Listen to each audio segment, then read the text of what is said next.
I am Justin Thames, Director of Governmental Affairs for the Florida Institute of CPAs, and this is Impact Report, your update on all things impacting the CPA profession here in Tallahassee. So we're wrapping up another week of legislative session here in Tallahassee, and this is just getting to the point where we start saying that it's moving day, where we're watching bills that are finally being heard in committee and continuing to count down the days till the end of the 60-day session.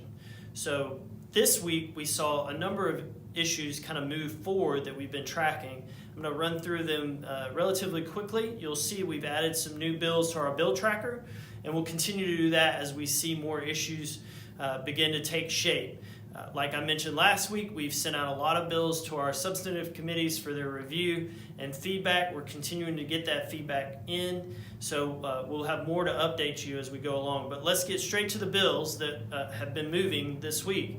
So we saw the sunset review bill that we mentioned the last couple of weeks, where all the occupations and professions would have to undergo a sunset review or they would be repealed. That bill moved in the House, had his first committee hearing and passed unanimously. Also in the House this week, we saw some more of the deregulation bills kind of move forward. The bill that we talked about regarding the licensure by endorsement process, where it takes away the CPE requirements for those individuals coming in under the endorsement process. That bill passed its first committee. It's going to continue to move through the process. We also saw the same bill in the Senate pass its first committee. So we anticipate those bills are going to kind of be fast-tracked. We've seen this bill for 2 years in a row. And finally, I think the House and the Senate are getting closer to an agreement. Right now, the House version is a little bit more expansive on the types of deregulations of multiple occupations and professions, and the Senate has kind of taken a little bit more conservative approach on how they want to do that. So I think we're going to probably end up reaching an agreement and get that bill passed for the governor as one of his big priorities for the year. Moving on to kind of what we're looking at moving ahead, we still haven't seen a lot of tax bills that have started to move. And part of that reason is both the House and the Senate Finance and Tax Committees haven't really had a lot of meetings.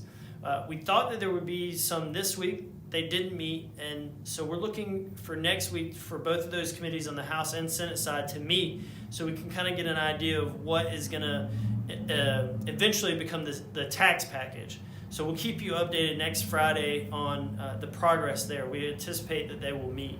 So as part of that, we've been monitoring and updating you on the Wayfair bill that creates a online marketplace for sales and use tax remittance and for businesses that are selling online products. So we're going to see if that bill is actually going to be heard in committee this year. Florida is one of the last states to implement such a law, so we're hoping that we'll continue to see movement there. Outside of session next week, we've also got a Board of Accountancy meeting on Friday in Orlando, which we'll be going to. This week, the Rules Committee for the Board of Accountancy met and talked briefly about looking at the independent standards and seeing if we need to make some updates there, and also the null and void licensees and coming up with a process for the reactivation of those licenses. So quite a bit going on in Tallahassee right now. Very busy at the Capitol. Thank you for tuning in. If you have any questions, you can email us at govaffairs@ficpa.org.